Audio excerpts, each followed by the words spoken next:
The man in charge of enforcing Denver's building code is married to a woman with a home building business. Want to guess how this goes wrong? Denver's ethics board said today that he improperly used his position to help his wife's business. Arnie Shuroy shows us how this only became public because a few people had the courage to stand up and say it wasn't right.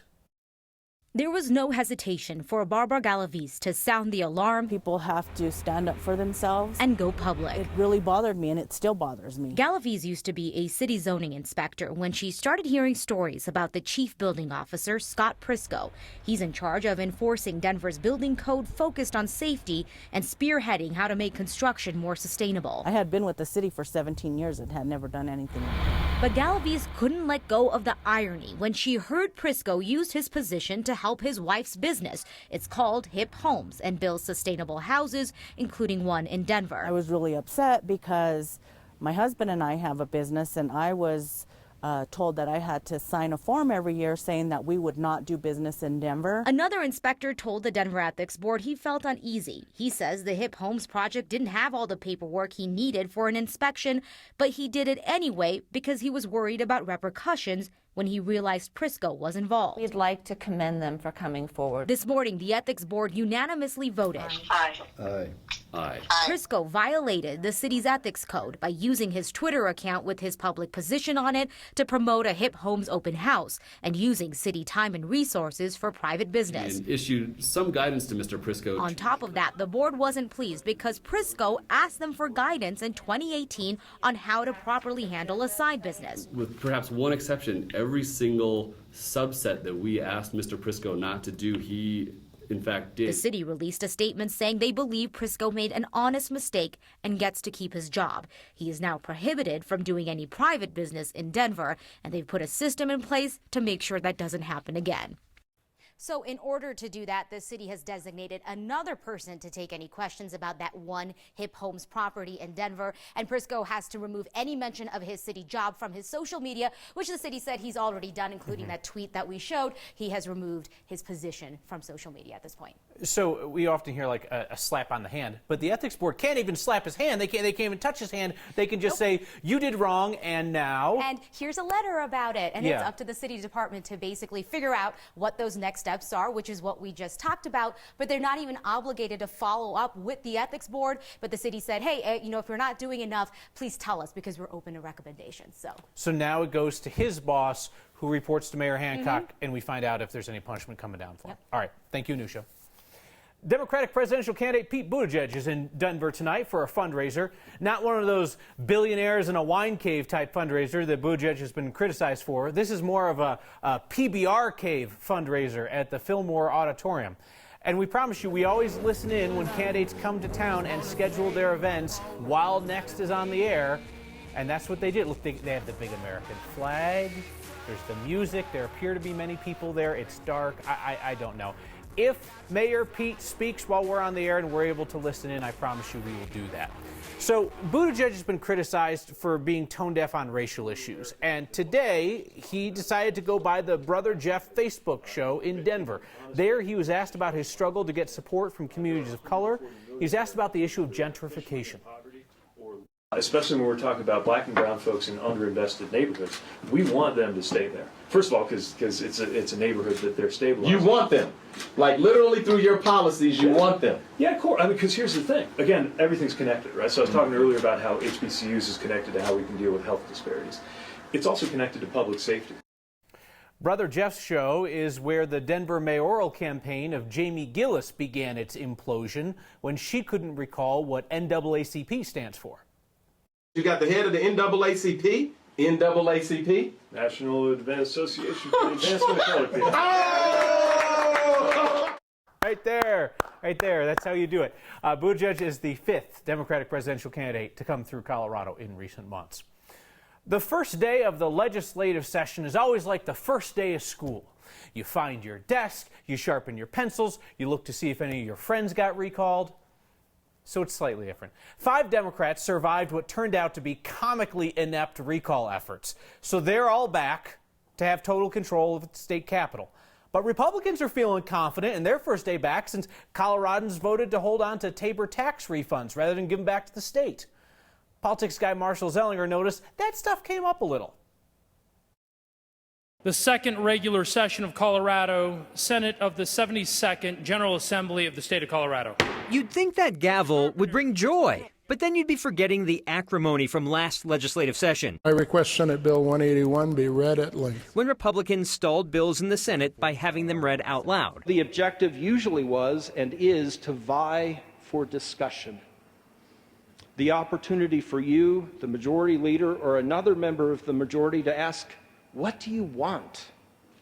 That question can be the magic words that open a not-so-secret door to success. But do Democrats want to talk to Republicans after 5 Democratic lawmakers faced failed recall efforts, including the Senate president? To those set on continuing their commitment to gridlock, let me say, your efforts have been and will continue to be a fruitless endeavor. It's clear these speeches in the Senate were meant for the other party. But what about in the House? They get along better. Exactly. They laugh. So who are they talking to when they give their opening day speeches? I invite you to join me in taking matters into our own hands. We're talking some about policy, but we're also talking about approach. What we do in this room over the next 120 days matters a lot. So it's making sure that the will of the voters is upheld from this last election and previous elections, and really just talking to the state of Colorado in general.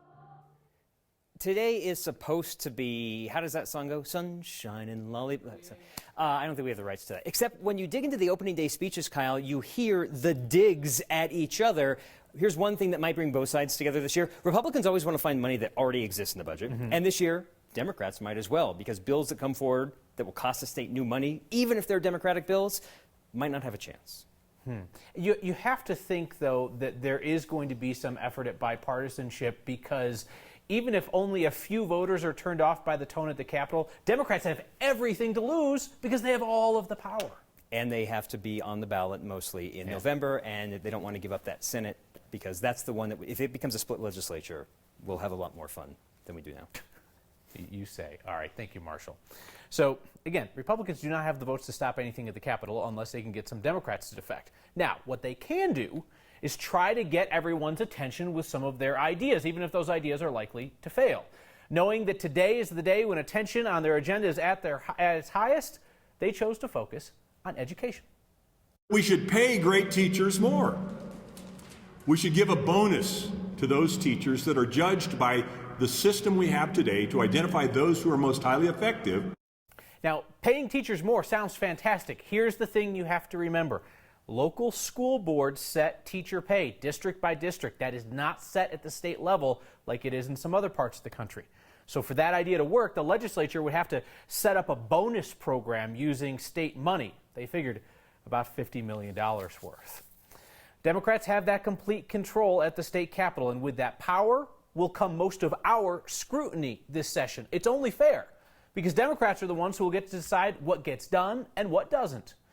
We got a glimpse today of the difficult position that the minority Republicans are in when you compare their stated legislative priorities to what their supporters rallied for on the Capitol steps.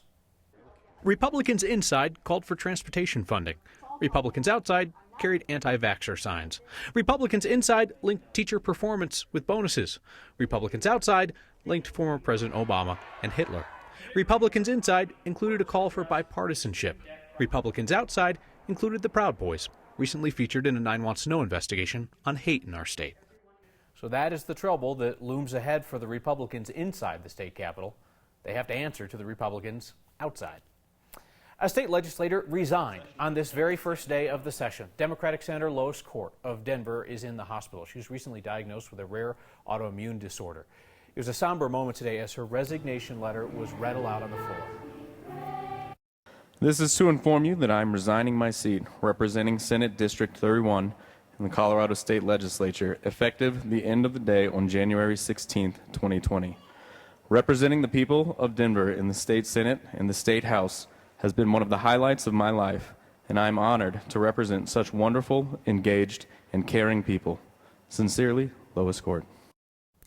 Court's replacement will be picked next week by a vacancy committee of about 160 people. If current state representative Chris Hansen is picked, he will be the 19th sitting lawmaker who was appointed rather than elected, just in this session. and his replacement in the House would then be the 20th. At that point, 1 out of every 5 state legislators would have been handpicked by party insiders rather than voted on by you. RTD's elected directors rejected a plan to post notice of their public meetings in their lobby. We noted here last night that, I don't know, guys, maybe the internet would be a more convenient and transparent place for citizens to see when you're meeting. RTD's elected leaders decided later last night that that wasn't a bad idea. They changed the policy on their agenda and voted unanimously that public meeting notices should also go up on the internet. Way to go, RTD. Colorado Parks and Wildlife has said it doesn't want to introduce gray wolves here. But if voters say to do it, can they just ignore the order? And something simple, aimed at making us better humans. It brings people together face to face and actually having conversation. Wouldn't that be something? Next.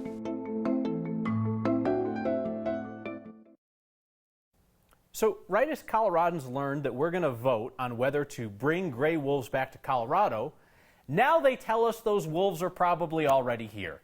Today, Colorado Parks and Wildlife said recent sightings and videos suggest the wolves are back.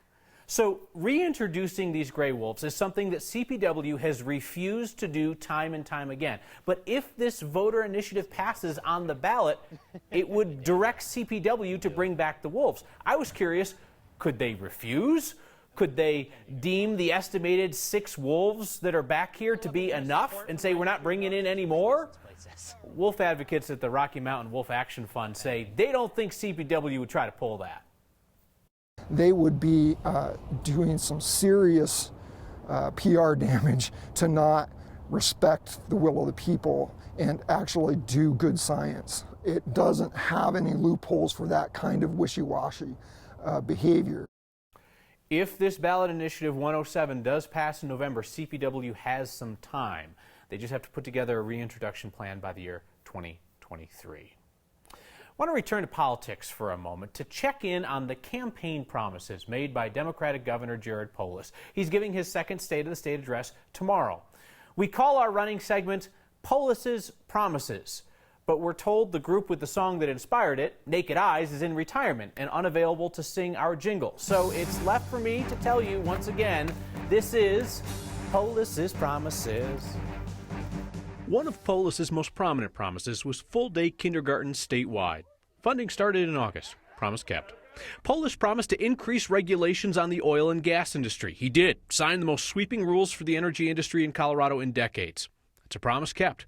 Polis promised to reduce health care costs. He started the Office of Saving People Money on Health Care, which doesn't save anyone breath and doesn't save any money unless the legislature acts on its recommendations. But he also worked with the Trump administration to create a money-saving reinsurance program. So we'll call it a promise kept. Polis promised reform of the Taxpayer Bill of Rights. That hasn't happened yet. He promised action on college funding. Not yet. And his promises on renewable energy are still a work in progress as he reaches the quarter pole of his first term in office.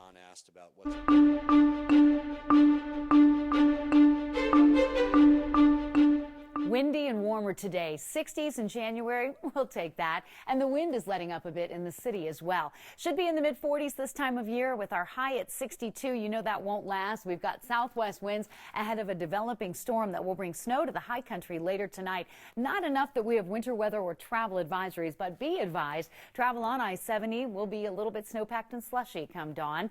And we may see some of that snow move right over the urban corridor late Thursday into Friday morning. Most of the precip and energy stays to the north of us, and so the snow north and west facing slopes, about 3 to 6 inches of snow between now and Thursday night. And again, lower elevations, only a 20 to 30% chance of snow early Friday morning. Friday's going to be kind of a chilly day though as this system pulls away. Calm tonight with less wind, fair skies, mid-20s. That's where we start tomorrow. Sunny and then mostly cloudy, mid-40s in the afternoon. 30% chance of snow showers Friday, then clearing and cold, dry and cool for the weekend. Seasonal highs into early next week. And the sunrise and sunsets this week have been phenomenal. Please keep those weather pictures coming. Here's how you know if you have a good idea. We have been the victims of some competitors who've come in and tried to copy what we're doing. A business in Boulder tries to protect its turf and convince you to take a look. Next.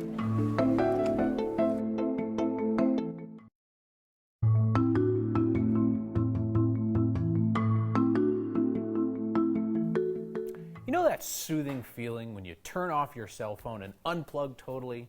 I don't. Perhaps you do. A couple of guys in Boulder are upgrading a century-old process, trying to cash in on our society's craving for slower, old-school pastimes. These puzzles were hand cut in the 1930s. They served as the inspiration for us to try and create, bring back the wooden jigsaw puzzle. 2, 3, 4. Here's a puzzle called Octopus.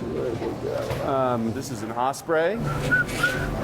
This is a Dr. Seuss puzzle called Every Girl Deserves a Unicorn. And my business partner's name is Jeff Eldridge. I'm Chris Worth. I'm one of the owners here at Liberty Puzzle. Some parts of the process we would prefer not show.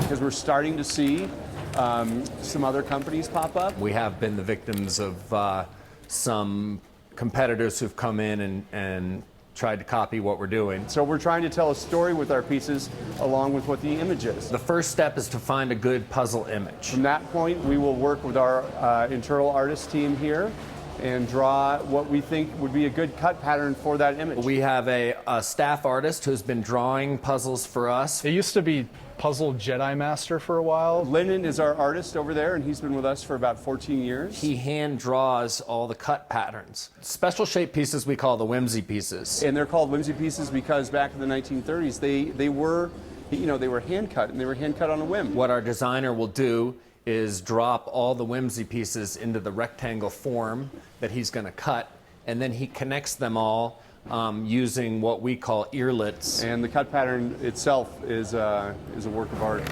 When we started in 2005 was about the first year of the iPhone. Our product happens to be the perfect antidote to the digital revolution. We're just excited to see that people are turning off the screen and sitting down and reconnecting with one another. The guys at Liberty Puzzles license work from dozens of artists, from the estate of Dr. Seuss to some local artists. Pete Buttigieg just took the stage at his campaign event in Denver. We will listen in live next.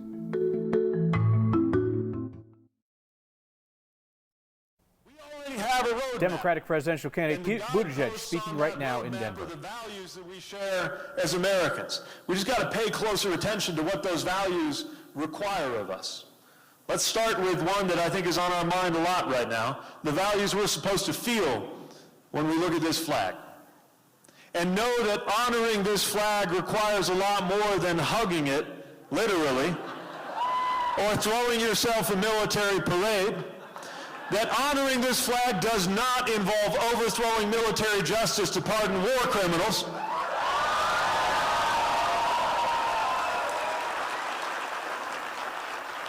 It calls for a different kind of patriotism and commitment to national security. A love of country that begins with the knowledge that our country consists of people, and you cannot love a country if you hate half of the people in it. I'm talking about something better. Even in a dark room, that man is throwing some pretty obvious shade. Pete Buttigieg in Denver tonight. To finish with a comment from Izzy, who says, received a scary diagnosis in our family. Thanks for giving us a half hour every day with news, sarcasm, and fun. Izzy, we'll be thinking about you and your family.